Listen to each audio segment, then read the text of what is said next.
What is good, everybody? Welcome back to a brand new edition of El Boogie and The Bell. I am The Bell, of course, here with El Boogie. El Boogie, how are we doing? Hey, doing fantastic, man. We are in the midst of the first round still of the NBA playoffs. We just had the NFL draft the last couple of days. We'll be dissecting that along with some playoff basketball. So I'm good, man. I'm ready to get going. I would like to say this is the first time we're definitely doing good. This is the first time I've ever got irritated by a comment. Somebody said, if you guys are gonna do a show, you should at least have something better than a bum mic. And I'm like, I actually paid $15 for this mic, and I'm proud of what it's done for this show. So we're moving in the right direction. We got some haters. I guess, yeah. Hey, that's fans. That's somebody watching the content. Yeah, but that's not the premise of our show. Of course, it is sports. So, of course, moving into it, we're actually going to do something a little bit different this week. Instead of L Boogie's GM takes, looks like the GMs of the NFL they put in a lot of work over the course of this draft. So, we're actually going to do a L Boogie GM rating this week. So, L Boogie, give us a couple ratings for this week's NFL GMs. Yeah, I'm gonna start with a couple teams that I think did a really good job in the draft. So first, I think, and it pains me to say this as a Denver Broncos fan, but the Los Angeles Chargers. I Okay. think I think they made some really good moves to kind of get into their new identity under their new coach. You can tell they're going to be a run heavy team. They're going to pound the rock, which is very on par with what Harbaugh has wanted to do in the past. So taking Joe Alt at 5, best offensive tackle right off the board. You already have Rashawn Slater, so now your two tackles are set. You're pretty solid on the offensive line. You'll also keep Justin Herbert upright. Um, and then they traded up in the second round to draft Lad McClonky, one of the two, out of Mr. Georgia. McClung. Yeah, great. He's a good talent, good receiver. I think second round pick because some people thought could be a first round pick. I think he was a second round pick, but the Chargers went up and got him. We knew they needed wide receivers after releasing Mike Williams and trading Keenan Allen. So they made a couple other moves. They got a linebacker. They got two other receivers. They drafted Jerry Rice's son, which is Nice. which is interesting. I mean, I don't know if he'll be good or not. Doesn't look to be like a superstar or anything, but who knows? Maybe he'll be good. Um, but yeah, I think that pick of Joe Alt and Lad McClonkley, I think those were some solid picks. So for that, I give them like a A. Okay. Chargers were good. Yeah, You want me to throw a couple teams at you? sure, throw them. I'll give All you right. my This is take. I actually now that I'm looking at it on the screen, I like Denver Broncos. I'm on a site where they have. Let's see. Let's give some credit. We're on the PFF. Their Broncos grade was actually an A minus. I'll give you a little context. So we got. We'll do the first four. So for number 12, we got Bo Nix. Number 76, we got Jonah Ellis, a Utah edge rusher, which I'd like being invested into edge rushers. Troy Franklin from Oregon at 102. And we got a cornerback, Chris Abrams Drain from Missouri. Missouri was a really good defensive team last year, so I'm sure he did his thing over there. Yeah, I think the Broncos. I think they did pretty good. I kind of wish we would have. I mean, we did need edge rusher. I'm not mad at the Bo Nix pick. I know some people are feel like it was an overdraft, and maybe it was. But do you really want to risk not getting a quarterback for the future in this draft? So I think they did a good job. I kind of wish they would have prioritized getting a corner earlier because they waited until the fifth, which I get it. We had limited draft capital, but a part of me honestly wishes that we would have got a corner earlier. But I do really like getting the receiver out of Oregon because you already know he has rapport with Bo Nix. Um, we obviously needed a wide receiver after getting rid of Jerry Judy, and why not give him? So now he has a A veteran familiar in target. yeah, he has a familiar target in Troy Franklin. He has a veteran, capable receiver in Cortland Sutton. Um, Marvin tight end Mims. Marvin Mims. Now he's poised to actually have a good productive year at the wide receiver spot. And I mean, tight ends. I feel like we don't really have a dynamic tight end. Greg Dulcich. I think that's his name. Drafted him a couple years ago. He hasn't really done much, but it's something. It's something to build upon. I think they're going into the right direction of building a young team and then having like a star cornerback or gracefully sending Cortland Sutton off into the sunset when he's done. I think that they're doing perfect for what I believe that they were trying to do. Here was my number one. Now, this is a good one. How do you feel about the Arizona Cardinals? The Arizona Cardinals. I'll So give you some names because it sounds like they drafted specifically for their team and their team's needs. And definitely, with that being said, number one, or excuse me, their first pick, number 4, Marvin Harris Jr. yeah. At number 27, they got edge rusher, Darius Robinson. Mm-hmm. 43, second, they had a lot of early picks. 43, cornerback, Max Melton from Rutgers. I'm sure he's a standout over there. Their fourth pick was running back Trey Benson from Florida State. And an offensive tackle in the third. First of all, where did they get all these picks from? They had four third-round picks. I think they got some bunch of compensation since last year when the Texans wanted to trade back into the first round. Yeah, They took the Cardinals. They took the Cardinals third overall pick. So I think a lot of that came from Houston. Also in the third round, they got a tight end from Illinois, Tip Raymond. And then also their last pick was another corner, Elijah Jones, Boston College. So having 7 draft picks before the third round is over, all you need is 4 of them to be productive on an NFL team next year. Everybody you draft isn't going to be perfect from first round all the way to 7th. But as far as drafting what they need for that team to move forward with some youth, I think that they did exactly what they needed to for their quarterback. I agree. I mean, I think they did pretty good. Obviously, Marvin Harrison Jr. That was probably a very easy pick for them. Standout wide receiver, capable wide receiver. The edge rusher, I don't really know much about him out of Missouri. So I mean, I take it he's good. Missouri, that's SEC football, but I don't know. I felt like that was a little bit of a reach, but who knows? I do really like the Trey Benson pick out of Florida State. I think he's probably the top 2, maybe top 3 running backs in this draft. So now they have him to go along with who's the running back? Guy who used to play on Pittsburgh. Not Najee. No, not Najee. But he used to play on Pittsburgh. I remember he had cancer. Oh my. James Conner. Okay, that's what I was thinking of. So now they have James Conner and Trey Benson. I think that can be a really good running back duo. Really just helping Kyler. They got offensive line to, add some more depth there. So maybe they'll be able to put something together. So I like it. I think they did a really good job too. All right, I'm going to give you 2 more. You spoke on Atlanta Falcons, right? No, that's okay. Atlanta Falcons. They got a C- per PFF. I give them an F. But I don't think they drafted for what they needed. But I didn't pay that much attention to Atlanta until the end of the year where they were having a little more success. For me, I don't think that they needed a backup quarterback or a young quarterback. I think they could have just took. I don't know. Atlanta's going to be an interesting story next year. But how do you feel? We're going to do top 4. So. Michael Penix Jr. at quarterback, 8th pick. 2nd round, 35th pick. Rook Orahoro, Clemson D-line. So they invested very heavily in the boys up front on the defensive side. So they went D-line, edge, D-line.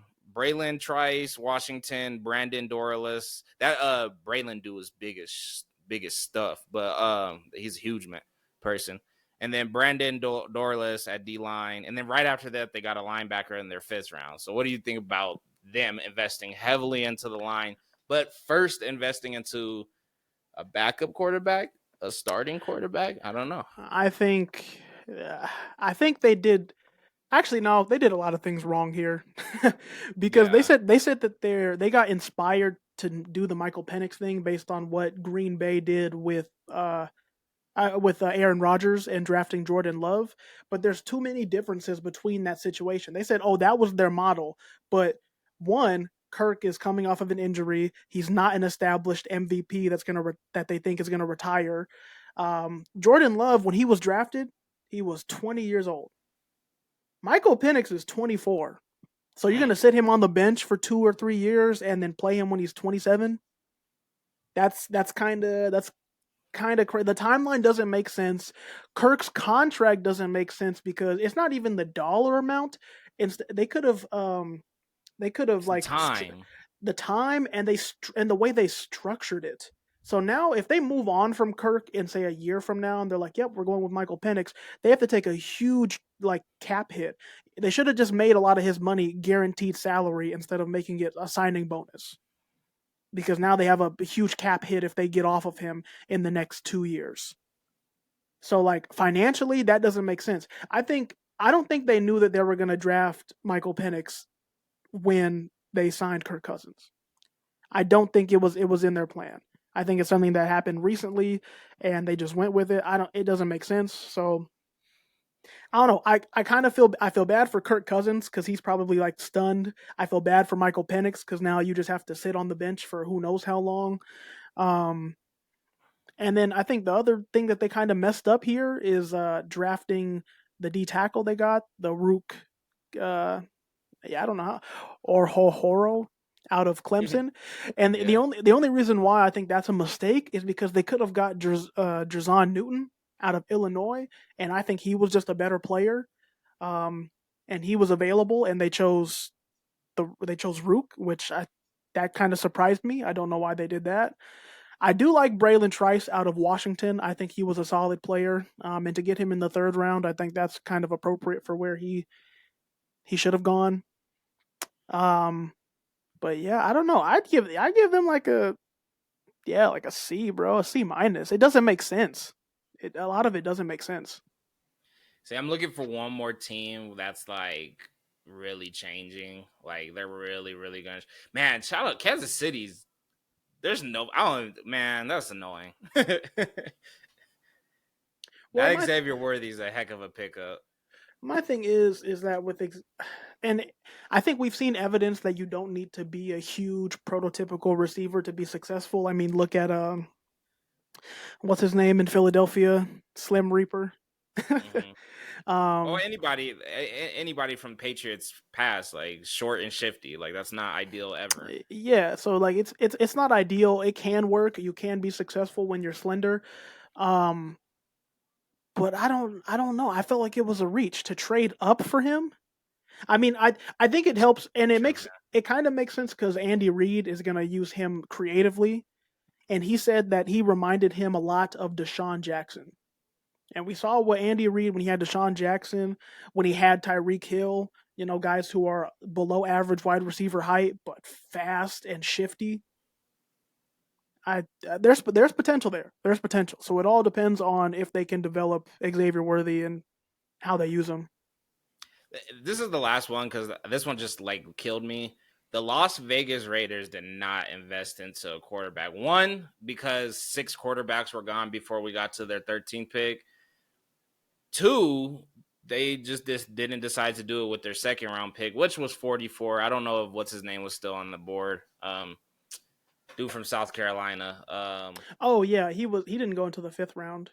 Oh really? Yeah, he fell. And they did him like that. All right, well, that's cool. He had some good games last year.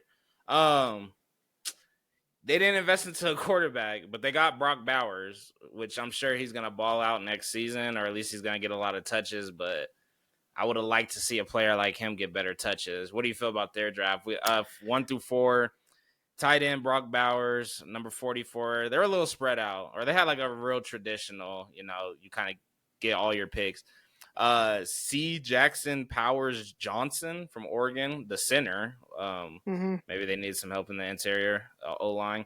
Then they got a tackle, Delmar Glaze from Maryland. They invested into the big boys a little bit. Theirs was a little bit everywhere. And then their 4th pick was a cornerback. Can't say this man's name for the life of me. Richardson, Mississippi State. Yeah, you can tell that they went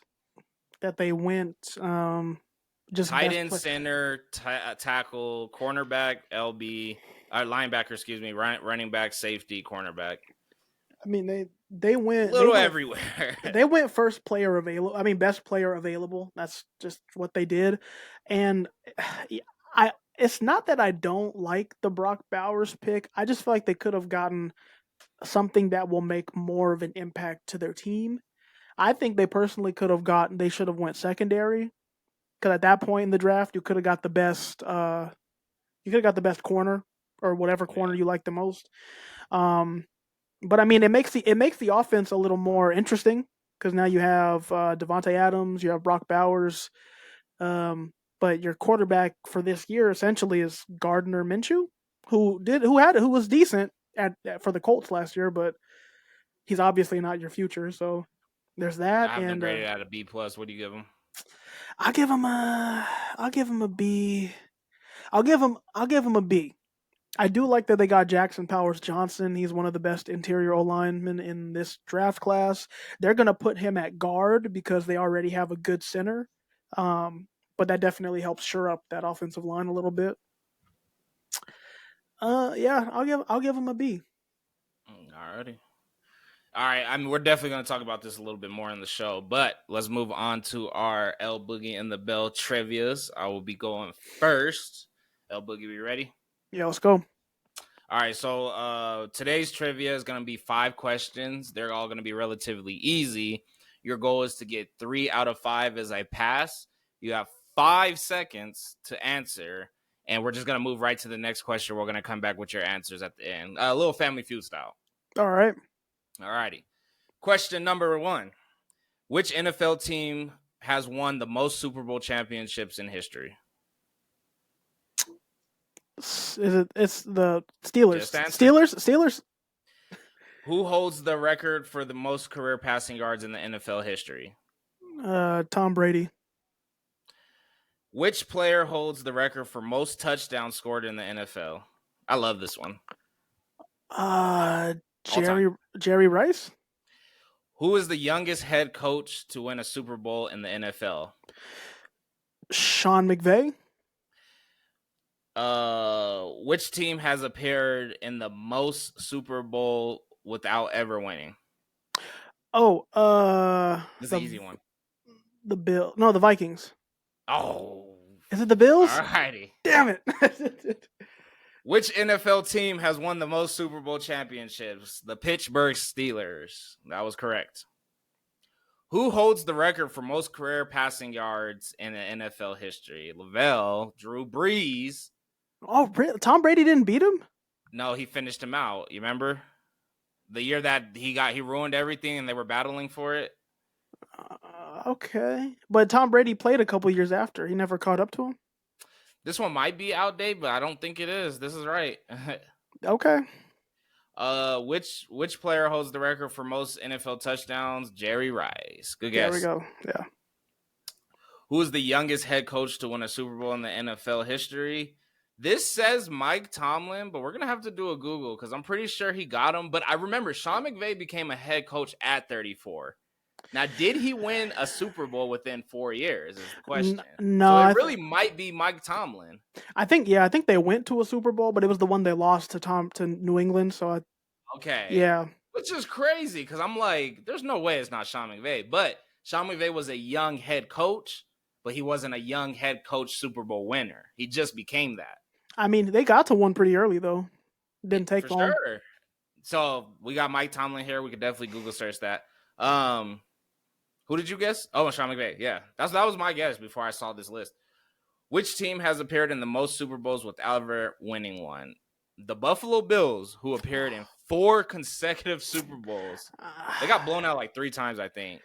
Have never, ever won a Super Bowl, but have been 4 times. No, I knew it. I was like, I felt Bills, but I was like, I know the Vikings also have like a really heartbreaking postseason history, so I don't know why I changed my answer, but yeah, that's why I gave you a O. El Boogie, give it to me. All right, mine straightforward or relatively straightforward. Right now we're in the NBA playoffs. So, Bell, can you tell me the 10 NBA players with the most career playoff points? 10, the top 10? Top 10. LeBron James. Number 1. Kobe Bryant. Number 4. Michael Jeffrey Jordan. Number 2. Stephon Curry. Nope, he is number 11.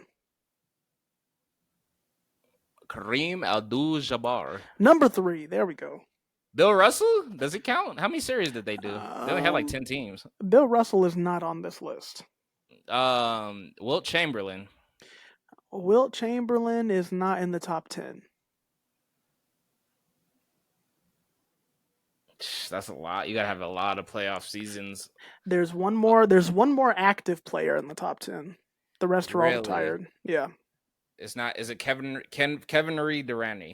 Kevin Durant, number 7. How many am I missing? You need 5, 6, 8, 9, and 10. Think there's some historic bigs and Big Shaquille O'Neal. Shaquille number 5. Charles Barkley's bald ass. Nope, not in the top 10. Think another historic big. Not not flashy, but like Houston? No, not Hakeem. Think they won a lot of championships. Actually, both these players won Two players won championships. Timothy Duncan. Tim Duncan at number 6. I need number 5. You need number 8, 9, and 10. 8, 9, and 10. So you got one big. It's Carter. No, you He was just there for so long. One big and two point guards. Point guard. Steve Nash. No. One of them. One was with Tim Duncan. That should help you out a little bit. Tony Parker? Tony Parker is number 10. He's ahead of Steph Curry. Wow. All right, give me a team for these last two. One played on the Lakers, and the other one played for the Utah Jazz. The mailman? The mailman, Karl Malone. Number 8. So now you're just missing number 9. This one is hard, but think like iconic figure in the NBA. Allen Iverson? No, and I literally mean iconic. Think icon. Dennis Rodman. No, I'm just joking. It's a point guard. Iconic point guard. That's why I thought Steve Nash would be on there. Just so many years and seasons. Think like literally an icon. Like an Penny image. Hardaway. No. You're no. Oh wow! The logo. The logo, Jerry West, number 9. Because I was thinking of shoes. I'm like, whose shoes are just like still to this day, or at least had a run? I'm like, Penny's did. Yeah, all right. All 10. Not too bad. I think we're getting a little bit better at these trivias. All right. Moving right into El Boogie and the Bell's topics for the day. I mean, nothing too crazy here, but an NFL draft we just completed. Our first topic is going to be let's say, how do we feel about the NFL draft? How do we feel about the structure? How do we feel about Jamal Charles? Oh, dude, I felt bad. How do we feel about that streamer? Shout out to the streamer who actually made it, who got to Sketch. Yeah, Sketch. Sketch is cool, man. He's a funny guy. He's been dedicated and motivated on that Madden, so hey, he deserves it. Yeah, I feel bad. People were making fun of Jamal Charles. Like I didn't even know that he had a learning disability. Like he actually has regardless of a learning disability, you just give somebody a piece of paper and say run out there and talk, and they haven't practiced it. Yeah, that was evil. I don't know why they did that. That was kind of messed up. But I mean, kudos for him for getting the opportunity, I guess. Attention hungry. Yeah. But overall, I thought the draft was cool. I actually watched a good amount of it, not just day 1. I watched, day 2, a little bit of day 3. So I thought it was cool. I think the NFL is doing a better job of making it more of it's always been an event, but now it really feels like a spectacle. Like just seeing the crowd out there in Detroit, like gathered to just watch people say names. I think it's really cool. It's a little weird that they don't. They only allow a certain number of players to come be there in person at the stage on the day. Yeah. So they kind of guess like who they think is going to get drafted in the first round, and then they're like, "All right, you 40 I always thought about that, like the people who be sad as heck when like they're like, "Oh, okay, I'll come back tomorrow." Mm-hmm. That's the worst. And there's probably like 5 to 10 players who feel that way. Oh, most definitely. I remember what's his name? Will Levis last year. He was like the last person left in the draft room, and he had to come back the next day. Down. Um, yeah. I think everything went perfect.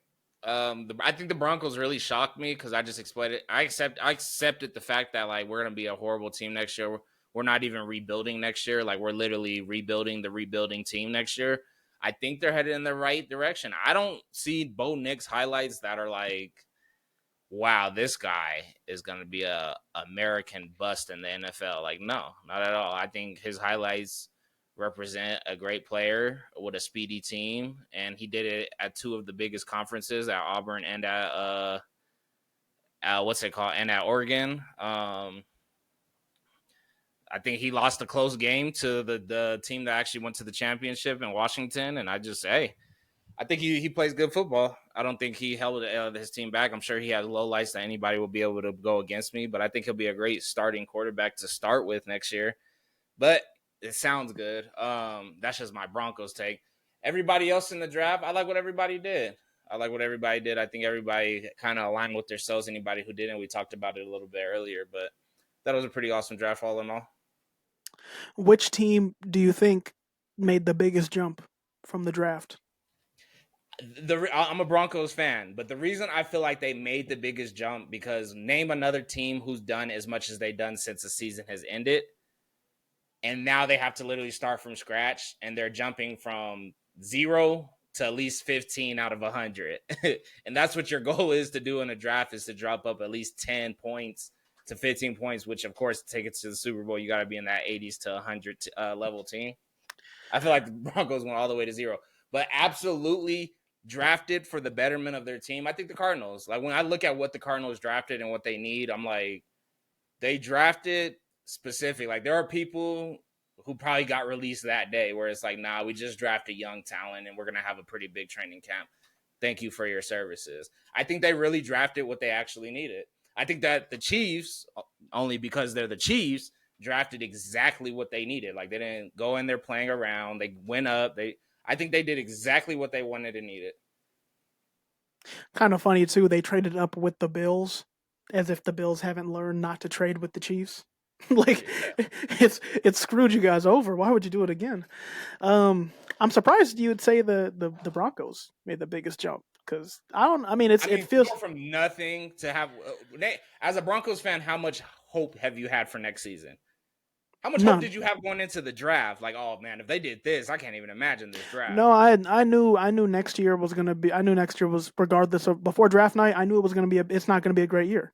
We're not gonna do much. I think all we want to. I think what would be a success for the Broncos is if you get Sean Payton's system fully flushed out and you get Bo Nix good experience and he shows potential in that system.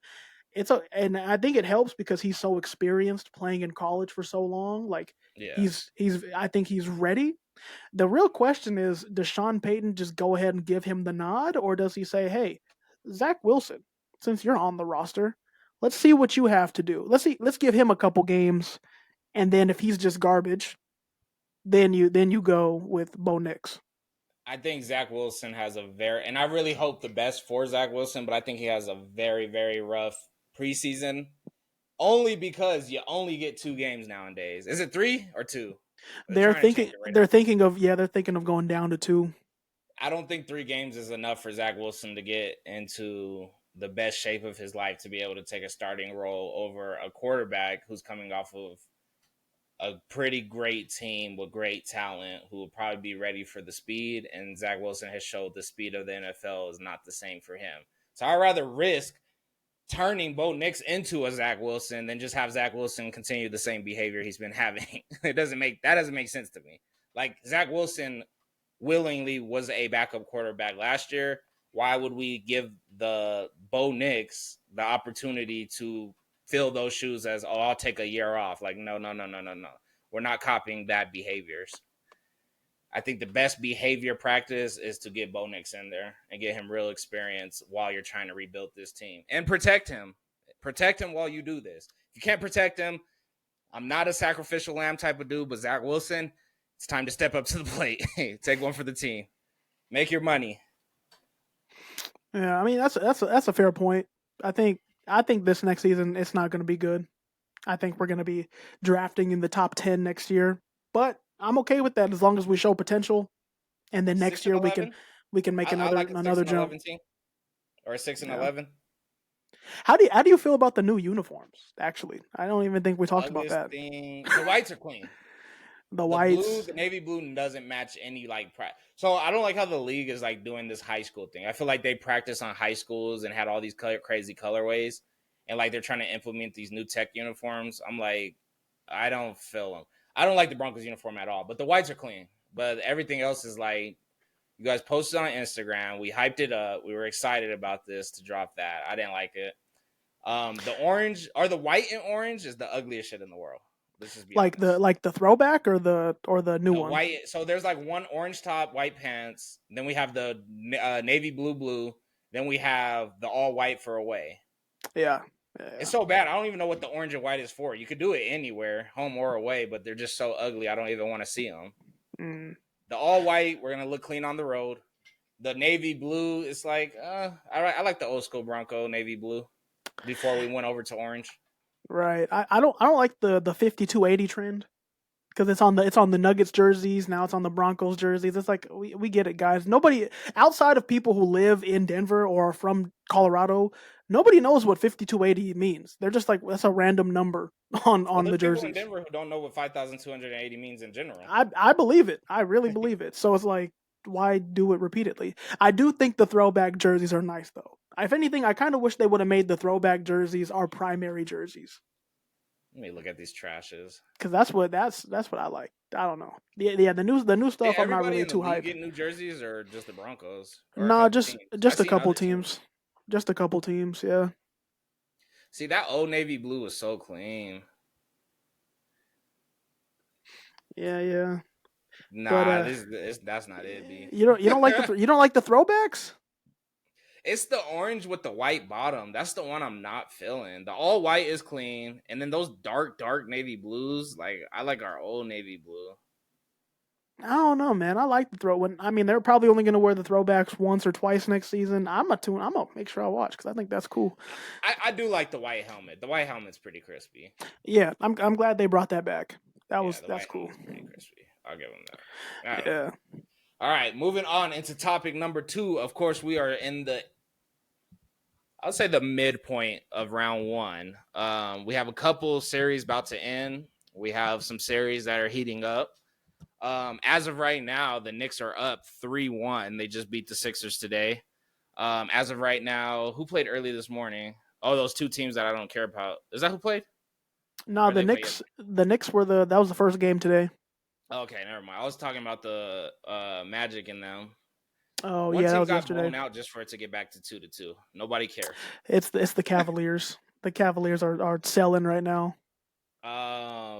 We got the Nuggets. I do believe they'll close out on Monday.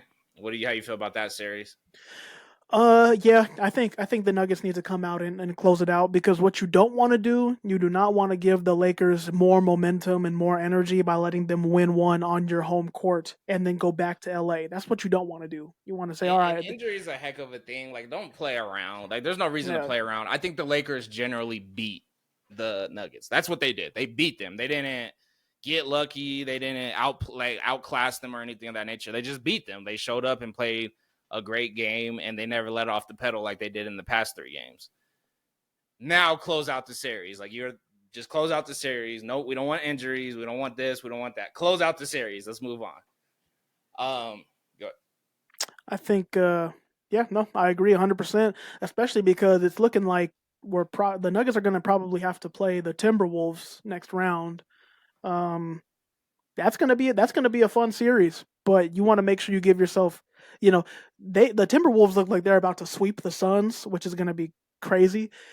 You don't want to fall too far behind them because then you put yourself at a disadvantage for next round because you're coming off of a long Lakers series. So I think finishing things up tomorrow is in their best interest. Now the Suns have been one of the bigger disappointments to not even to be on the verge of getting swept is kind of crazy when you think of the talent on that team. Like I get it, the Timberwolves are a great team. They're showing it, but to not even be able to pull out a game is I don't know. It's kind of ridiculous. Um, and Bradley Beal was like, "Oh, I've never been swept in my whole career." It's like, bro, you were in Washington at home in the playoffs. That's why you've never been swept. But So yeah, I hope I don't botch this word, but it's camaraderie, team camaraderie. there you I go. think that was about right. Um, the Suns never became a team this year. Anybody in the comment section, you'd be lying to say that at one point the Suns were firing on all cylinders within this 82 game season. They dealt with injuries, they dealt with different roll-ins and rollouts, and I think that's what the Clippers are experiencing in the playoffs right now. When you just try to put back to your super team compared to when they went into game one with a pretty set team and Kawhi stepped out, it gets real complicated when you're implementing superstars or when you're implementing all-star caliber players right directly back into your system. And I think that was the story of the Suns this season, where it's like they never had a set unit. If they had them for a good amount of time, they never had enough time to be like, okay, this is our set unit. This is what we're going to take to the playoffs. So when you go into the playoffs and you have that unit or you still have nagging injuries or anything like that, the team camaraderie is just not there. I think that's the number one thing with the Suns. That I think they get swept because guess who does have that? The Timberwolves, which makes the Timberwolves versus the Nuggets such a crazy series because the camaraderie of both of those teams is at a high. The only thing is that Nuggets have more experience with using it. And that's just tough. Like, oh man, like we got to deal with these dudes for real, for real. Yeah, I got the T Wolves closing it out tonight, right, or tomorrow? It's tonight. They play the evening Tonight. game. I got T Wolves closing it out. I think they're literally just a better team. And going back to the Nuggets and Lakers game, that's why I think the Lakers won. We know if D'Lo's on point. We know if that dark skin dude with the braids. I never knew how good he was. He's been balling. Something like that. Torian Prince. Yeah, he's Yeah. been doing his thing in the series. Um, I mean, if AD's giving you his best, LeBron's giving you his best, like they played like they've done this before and they knew that this was the best unit we have. We haven't seen the Suns be able to do that. Of course, they win games. Of course, they got into the playoffs. Of course, this, but I haven't seen them like completely come together and put what unit they have. It's not always about what you want, but it's about exactly what you have. I've never seen them put what they have together perfectly this season. And that makes it very, very hard when you're going against a team who has done it for the entirety of the season. You know what I mean? So, Right. um, Yeah. What do KD's you? bald spot, T Wolves and Co. You don't got to violate him. But I was watching the game earlier, and I was like, "Dang, bro, your shit is like," I and love bald. I'm bald too, and I'm just like, bro, let it It's go. that But stress. anyway, what do you think of the Pacers Bucks? Injuries, same thing, camaraderie. You need it in the first round, especially if you're not a number one seed and you guys aren't overstarred or overpowered or over experienced. Chris Middleton did a lot in that last loss. They gave it their best, but nagging injury slash injuries just stopping their season.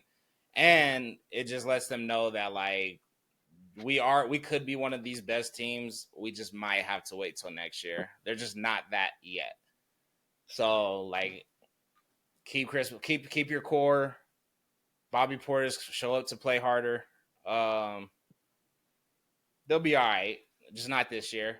And that's okay. Not this year. So even if they make it out of this series, which they're falling behind in this series, um, just nagging injuries. Just really work on being ready for this point of the season next year, especially as their ages are climbing. Somebody like Dame Dallas. So that's it. I just think that they need that camaraderie. It's all going to come down to that this early in the playoffs. Because no superstar could get you out, especially if your superstar is not 100% and knows exactly what team he's working with. Do you think Doc Rivers is to blame if they end up losing, if they actually end up losing to the Pacers? Like, how much blame do you put on Doc Rivers? They're not playing bad basketball. They're just playing without. So the difference is when you're playing without compared to you're playing bad basketball. Like, bad basketball is coming out as hot as you possibly can, controlling the entire game. In some way, somehow, this team's so good that 20 points turns into a 1 point lead, or excuse me, zero. It was what, 99-99, and you get a game winning shot hit on you. They went into that locker room, or even the next game when he was like, you remember when D'Lo's like 0-6? Like, that's playing bad basketball, because then you come out and you win game 4. Now imagine if you would have came out like game 3 like that, and then came out game 4, we're tied 2-2. So I'm like, that's playing bad basketball. I haven't seen the Pacers and Milwaukee highlights to see bad basketball. Like, I'm just seeing two good teams who are levelly matched up due to injuries and nagging injuries, to where they're just playing good basketball, both teams. What they got? What do you think? I think because the thing is, the Bucks weren't really playing great basketball towards the back end of the season. Even Yeah. before Giannis got hurt, they weren't really putting it together. So I don't know. I think there's some questions about Doc Rivers. I never completely understood, switching your coach mid-season when the first coach was doing a great job with, or the team was doing great under him. So I, Internal. it's probably some internal thing, but I don't know. Doc Rivers, it's just like Doc Rivers. Everyone, you're a good coach, but the playoffs, you know what I mean? Like it happens every time. Every time it's a disappointment. Um, and it sucks too because this series. I mean, Giannis has been injured the whole time, but after the first game, I think everyone was like, "Whoa!" Like, okay, the Bucks have a lot of momentum, potential. Dame Dollar playing like crazy. Um, but yeah, I feel like maybe it's just I don't know. I honestly think they're gonna lose the series because Dame isn't coming back anytime soon, and Giannis. I mean, if Giannis comes back, maybe that's enough. But I mean, if they lose tonight and they're down 3-1, I don't see even with Giannis, I don't see the Bucks winning 3 games in a row. They could with Giannis. Do they with Giannis? We'll see what kind of energy he brings back if he comes back. This is Chris Middleton's chance to like prove that I am the upper echelon of hosting a team, or excuse me, running a team when everybody else is down and out. Hopefully, it takes pressure off. I mean, everybody's gonna get as much ball time as they ever wanted. So, but the Pacers are more put together because they know what team that they came in with. So I don't know. We'll see. We'll see. Milwaukee's at home, right? For this, no, they're in Indiana right now. Dang, it's game 4. It's Tied game 2 4. 2. That's If what they I'm can tie saying. it Like, 2-2, Giannis comes back. okay, but if they go down 3-1, Leave it alone. But that'll be scary because 2 years in a row. Can you imagine? 2 years in a row. mm, First round exits. Last year you were a first seed. This year you were a third. 3 versus 6 or 4 versus yeah, 5. yeah, no, 3 versus 6, yeah. All right, last one because we're running on our 50 minutes. Did we talk about Clippers and I think this is Clippers and Mavericks series? I think this turned into the series of the first round. What do you got? I I agree. Yeah, no, both teams have come out with energy, playing hard. Dallas has surprised me, to be honest. Like I think they were picking up at towards the end of the season, so they came into the playoffs with momentum. But I was surprised. I've been surprised at the defense they've been playing up to this point in the series. They weren't a great defensive team during the season, but it seems like they've like all their role players have really stepped up. Obviously Luca, Kyrie is Kyrie. Like they're both fantastic, but the rest of the team has been playing great supportive basketball and great defense, and that's really stumped the Clippers. I thought this was going to be like a 5 game series with the Clippers taking the win. This looks like it's going to be a 6 or 7 game series. Easy, easy. At least 6. I kind of predicted it, and plus Paul George just had a really bad game for no reason. Maybe I don't know. He just had a bad game, if you ask me. When Kawhi got put back into the system after not starting the series, he's playing with limited minutes. They have 5 people who could score at any given time, for real, like actually score. And it just feels crowded. I felt like when Kawhi came back, it just got kind of crowded. So I think the Mavericks know exactly who their go-tos are and who are their additional pieces. I just think it got crowded as soon as Kawhi came back, which I did predict that because I'm like, damn, he's not starting the season. That was my I said, as long as they go in as a unit, it keeps coming back to this camaraderie where if you have a set unit and everybody has set roles, you might lose to a team early in the playoffs, a game, possibly two. But it's really, really hard to lose when you are just like everybody knows their role and their position. When you add somebody like Kawhi right back in there and he ends up with what, 9 points, Paul George ends up with 7 points, it's like there's a system. It's a system thing. Like, why is your system failing? Because you implemented something better. Well, maybe that's not what you absolutely needed, or that's not the understanding that the team had. Plus, you have Russell Westbrook on. He was on some gang stuff. That boy, he was Oh yeah, beating people up, he fouling got them hard. ejected. He got ejected in game 3, right? Yeah, Was yeah, it an he ejection? I yeah, he think no, he he got was. he got ejected. No, yeah, because he like fouled Luca and then he like threw a punch at somebody else, and they were like, "All right, you're Well, out, he you're slapped done." Luca's chest. He was going crazy. He was going crazy. His first flagrant was different. I was like, okay, Russ. But that's Russ. He's going to play as hard as he possibly can. He just didn't give them that 14 points that we were talking about. Right, That's the issue. Paul George gave you 7. You remember I said it. After game 1, you're looking at 22, 28, 30. But as soon as Kawhi comes back in, now we're looking at 7, 9. Russ probably had like 6 points. One person scoring 30. It's not going to work. There's only one ball. right. I think unfortunately, I think they're dealing with a similar problem as Phoenix. They just haven't had the time. Like obviously they have all the stars, they haven't had the time to put it all together. Um, and that I mean, so far they're staying alive. If they win today, okay, the series is tied, so they're not in the exact same situation as Phoenix, but you see similar struggles. It's different. It's different. Yeah. I mean, yeah, I think that series, if they could figure it out tonight or right now, actually, as we speak, they're currently playing. If they could figure it, I don't know what the score is, but if they could figure that out, then they'll be fine. And sometimes it does take games to get into the swing of things. But when you're playing a series, you only have so many opportunities to get it right. Like the Lakers, who were down 3-0, didn't figure it out to game 4. No team in the history of the world has ever came back down 0-3. Right. So, And the Clippers are up 17 at the half. hey, maybe So they figured it out. yeah. They're in Dallas. But I think that about wraps up another edition of El Boogie and the Bell. El Boogie, take us out. Once again, appreciate all y'all for tuning into the show. Me and A Bell, we're going to keep bringing y'all some of this great sports content. Leave us a comment. Let us know what you think. Let us know what you agree with, what you disagree with. You like our mics, you hate our mics, whatever. We'll take any comments, any interactions. We'll engage with y'all. And yeah, we appreciate y'all for tuning in every time. See y'all same time next week. Peace.